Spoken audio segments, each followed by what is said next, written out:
అరుణాచలం దేవాలయంలో ఇంత పెద్ద విగ్రహం ఉంటుందని తెలియదు ఎవరికి. ఇగో చూసారా, మీ ఇద్దరం కలిసి అరుణాచలం వెళ్ళాము. ఆల్రెడీ మా ఛానల్లో ఫస్ట్ వీడియో ఉంటుంది, ఈ వీడియో కూడా చూస్తూనే ఉండండి. ఇగో 50 రూపాయల టికెట్ దర్శనం అనమాట. చాలా ఈజీగా ఉంటుందని చెప్పి వెళ్తున్నాం. ఈ బాబుని చూస్తే మాకు భలే చాలా క్యూట్గా ఉన్నాడు కదా, చాలా బాగా అనిపించి ఈ వీడియో తీస్తున్నా. మన వీడియోలోకి వెళ్తే నిన్న అరుణాచలం చేరుకున్నాం మేము. ఈరోజు ఉదయం దర్శనానికి వెళ్దామని చెప్పేసి బయలుదేరడం జరిగింది. ఇది చూశారు కదా ఎంత పెద్ద ఉందో గుడి. చాలా పెద్ద గుళ్ళు అండి. అసలుకి నేను మన తెలంగాణలో ఇంత పెద్ద గుడిని సరే చూడలేదు. ఇంత పెద్ద గుళ్ళు ఉంటాయని చెప్పి అసలు నేను కూడా అనుకోలేదు. అదే అంటే తమిళనాడులో కానీ కర్ణాటకలో కానీ పెద్ద పెద్ద గుళ్ళు ఉంటాయని చెప్పి అంటారులే, కానీ నిజంగా ఇంత పెద్దయ్యా అని అనిపించేలా గుళ్ళు ఉన్నాయని చెప్పేసి నాకు ఇప్పుడే తెలిసిందనమాట. ఓకే, ప్రస్తుతంగా నేను మా ఫ్రెండ్ ఇద్దరం కలిసేసి 50 రూపాయల టికెట్ తీసుకొని దర్శనానికి బయలుదేరాం. ఇక్కడ నుంచి మనం లోపలికి వెళ్తాం అనమాట. లోపలికి వెళ్తే మనకు ఒక క్యూ లైన్ ఉంటుంది. ఆ క్యూ లైన్ ద్వారా మన 50 రూపాయల దర్శనం ఉంటుంది. అంటే అన్ని గుడిలో ఉన్నట్టునే ఫ్రీ దర్శనం కూడా ఉంటుంది, 50 రూపాయల దర్శనం కూడా ఉందన్నమాట. వాళ్ళ సమయాన్ని బట్టి మనం దాంట్లో దేంట్లో అయితే తొందరగా వెళ్దామని చెప్పి అనుకుంటామో దాన్ని బట్టి, ఆ వీలుని బట్టి మనం కూడా ఆ టికెట్ని తగ్గట్టు పోతే దర్శనం ఉంటుంది. ఎందుకంటే అరుణాచలంలో అంటే మనకు తెలుసు కదా అందరికీ, గిరి ప్రదక్షిణ అని చెప్పి అంటారు. ఆ ప్రదక్షిణ చేస్తే చాలా వరకు కూడా జీవితంలో ఒక మోక్షం అనేది లభిస్తుందని చెప్పేసి అందరూ అనుకుంటూ ఉంటాం. కాబట్టి ఏదైనా అయినప్పటికీ కూడా దర్శనం మాత్రం ముందు చేసుకోండి. అంటే మాకు కలిగిన అనుభూతి ప్రకారం చెప్తున్నాం, దర్శనం ఏదైనా కానీ ముందు చేసుకున్న తర్వాతనే గిరి ప్రదక్షిణ చేయండి. ఎందుకంటే ఒక 14 కిలోమీటర్లు నడిచిన తర్వాత మన కాళ్ళు మొత్తం బొబ్బలు వచ్చేస్తాయి అన్నమాట. బొబ్బలు రావడంతో పాటు అసలు కాళ్ళు కూడా ఫుల్ పెయిన్స్ ఉంటాయి. ఆ రాళ్ళు కింద కుచ్చుకొని చాలా ఇబ్బంది పడతారు. అందుకనే దర్శనం ప్లస్ మీ ఏదైతే గిరి ప్రదక్షిణ ఉంటుందో అవి వేరువేరుగా పెట్టుకోండి. అంటే ఉదయం పూట దర్శనం అయిపోయిన తర్వాత మీరు రెస్ట్ తీసుకొని సాయంకాలం పూట గిరి ప్రదక్షిణ ప్రారంభిస్తే చాలా మంచిది అనమాట. చల్లబూట కాబట్టి చల్లగా ఉన్న అప్పుడు మీరు స్టార్ట్ చేస్తే మీరు నైట్ పూట ఎట్లేదైనా కానీ, మాకైతే 6 గంటలకి మేము అట్లా బయలుదేరాము. ఓకే, ప్రస్తుతం అయితే మేము 50 రూపాయల దర్శనం టికెట్లు లైన్లో ఉన్నాము. ఇక్కడ కూడా చాలా రష్ ఉందండి. చూశారు కదా, 3-4 లైన్స్లో ఫుల్ అయి ఉన్నారు అనమాట. ఫుల్గా జనాలు. ఈ 5 లైన్లు కానీ మనం దాటి వెళ్తేనే గుళ్ళోకి వెళ్ళడం కుదురుతుంది అనమాట. అప్పటి వరకు కూడా మనం ఇక్కడ వెయిట్ చేయాల్సిందే. కాకపోతే ఇక్కడ ఏంటంటే లైన్లో ఎన్ని గంటలు ఉంటామో తెలియదు, ఎంతసేపు ఉంటామో తెలియదు. వాటర్ ఫెసిలిటీస్ కానీ కనీసం దాంట్లో ఫుడ్ కూడా సరిగా, అంటే లైన్లో ఉన్న వాళ్ళకి మన తిరుపతిలో చూసుకుంటే లైన్లో వెయిట్ చేస్తున్నారు కాబట్టి అందరికీ వాళ్ళకి టీ కానీ సాంబార్ రైస్ కానీ అలాంటిది పెట్టే అవకాశం ఉంటుంది. కాకపోతే ఇక్కడ మాత్రం ఇలాంటిది ఎక్కడ కూడా లేదనమాట. ఇక లైన్లో ఎంతసేపు అయితే ఉంటారో అంతసేపు ఉండాల్సిందేనమాట. చూశారు కదా, ఈ లైన్లోనే ఫుల్గా జనాలు రష్ అయ్యి ఫుల్గా ఉన్నారన్నమాట. 5 లైన్లు కూడా బాగా ఫుల్ అయిపోయినాయి. ఇదొక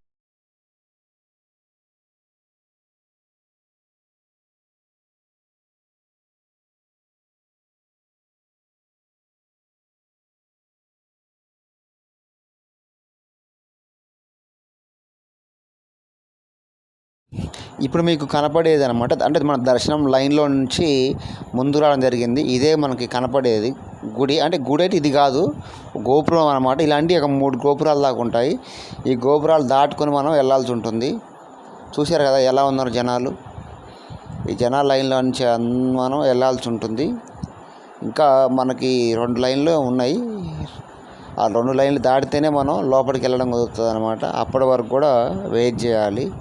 కానీ చాలా పెద్ద గుడి అండి. అసలుకి ఎంత పెద్ద గుడి అంటే అసలు ఎలా ఆ గోపురాలను ఎలా తయారు చేశారో, అసలు ఎలా నిర్మించారో కూడా అసలుకి ఆలోచిస్తేనే అసలుకి మతిపోతుంది అనమాట. అంత పెద్ద గుళ్ళు. ఇక ఇదొక్కటి మాత్రం మాకు ఇంత ఇబ్బంది పడుతున్నాం అనమాట లైన్లో. కాకపోతే మా ముందున్న ఆ పిల్లగాడిని చూస్తే మాకు చాలా ఏదో క్యూట్గా ఉండేసరికి ఆ పిల్లగాడితో సరదాగా ఆడుకుంటా ఆ లైన్లో మేము రావడం జరుగుతుంది. కానీ చాలా ఇబ్బంది పడుతున్నారు.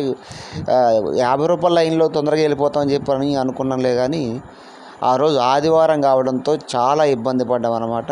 అసలు లైన్లు పోవడానికి లేదు, లైన్లో జనాలు కదలడం లేదు. మధ్యలో మళ్ళీ విఐపి దర్శనాలు అని చెప్పేసి ఆ లైన్లో చాలామందిని తీసుకొచ్చి దర్శనం చేపిస్తూ ఉంటారు. వాళ్ళ వల్ల లైన్లో ఉన్న వాళ్ళను కూడా ఆపేస్తున్నారనమాట. ఇదొకటి కొంచెం చూసుకుంటే దేవాదాయ శాఖ చాలా బాగానే ఉంటుంది. ఇంకో విషయం చెప్పాలనుకుంటే ఏంటంటే, అరుణాచలం ఆలయానికి ఎక్కువ శాతం వచ్చేది మన తెలుగు వాళ్ళే అనమాట. ఎస్, నిజం. అక్కడ వాళ్ళు కూడా చెప్తున్నారు, మీ తెలుగు వాళ్ళు రాబట్టే ఇప్పటికీ మాకు జనాలు పెరిగారు, మాకు వ్యాపారాలు పెరిగాయి అని చెప్పేసి అక్కడ వాళ్ళు చాలామంది చెప్తున్నారు. మన తెలుగు వాళ్ళు ఈ గుళ్ళకి వెళ్ళడం వల్లనే చాలా ఫేమస్ అవుతున్నాయి అన్నమాట. మనమే చేస్తున్నాం ఫేమస్, మన తెలుగు వాళ్ళే చేస్తున్నారు ఫేమస్ గుళ్ళోని. ఎవరో వాళ్ళు కూడా కాదు మనకి. ఎందుకంటే మనకి చాలా దైవం అంటే మామూలుగా ఉండదు కదా. దాంతోపాటు వీడియోలు, సోషల్ మీడియాను కూడా గట్టిగా మనం ఉపయోగిస్తాం కాబట్టి అలా ఉంటుందన్నమాట. ఇక మొత్తానికైతే మేము గుడి లోపలికి వచ్చామన్నమాట. ఇక మీరు చూశారు కదా, ఈ విగ్రహం మాత్రం చాలా పెద్దగా ఉంది. విగ్రహం గోడకు ఉందన్నమాట. ఏం దేవుడు అసలు, అక్కడ ఏ దేవుడో నాకు అర్థం కాలేదు, కానీ పురాతన కాలం నాటి ఆలయం అన్నమాట ఇది. సరే, ఏది ఏమైనప్పటికీ కూడా దర్శనానికి వెళ్ళాలంటే మాత్రం 2 లేదా 2.5 గంటలు మాత్రం కంపల్సరీగా పడుతుంది. మీకు కనిపిస్తుంది పురాతన కాలం నాటి బావి అనమాట. ఇది చాలా పురాతన కాలం నాటి ఇంకా గుర్తులు ఈ గుళ్ళో ఉన్నాయి. వెళ్తే మాత్రం చాలా అద్భుతంగా ఉంటుందన్నమాట. చాలా బాగా అనిపించింది. పురాతన కాలం నాటి పెద్ద అది అనమాట. అందులో ఇక అట్లా చేసి మా దర్శనం అయితే కంప్లీట్ చేసుకున్నాము. ఇది బయటకు వచ్చామన్నమాట. బయటకు వచ్చిన తర్వాత ఇక చాలా ఆకలిగా ఉంది కదా, అన్నదానం ఎక్కడని చెప్పేసి ఎదుక్కుంటూ వెళ్తున్నాం అనమాట. ఎందుకంటే చాలా ఉదయం పూట ఎప్పుడు వెళ్ళినా మేము దాదాపుగా 1 గంట సమయంలోకి మేము బయటకు రావడం జరిగిందనమాట. అప్పటికి ఆకలి అవుతుంది. ఇక అన్నదానం ఇక్కడ పెడుతున్నారని చెప్పంటే అక్కడికి వెళ్దామని చెప్పి అనుకున్నాం. సో నిజం చెప్పాలంటే మేము ఉదయం టిఫిన్ కూడా చేయలేదు, తొందరగానే దర్శనం అయిపోతుంది కదా అని చెప్పి అనుకున్నాంలే. కానీ అలా మీరు కూడా పొరపాటుపడి ఏం తినుకోకుండా మాత్రం వెళ్ళమాకండి. టిఫిన్ చేసి అయితే వెళ్ళండి. ఎందుకంటే దర్శనం చాలా టైమే పడుతుంది. 50 రూపాయల టికెట్కి వెళ్ళినా కానీ దర్శనం టైం పడుతుంది. ఇదొకటి గమనించుకోండి. ఓకే, ఇదైతే మేము దర్శనం అయిపోయిన తర్వాత బయటికి రావడం జరిగింది. బయటకు వచ్చిన తర్వాత ఇక్కడ లైన్లో ఒకటి చిన్న ఏమైందంటే కన్ఫ్యూజ్ అయిపోయినాం అనమాట.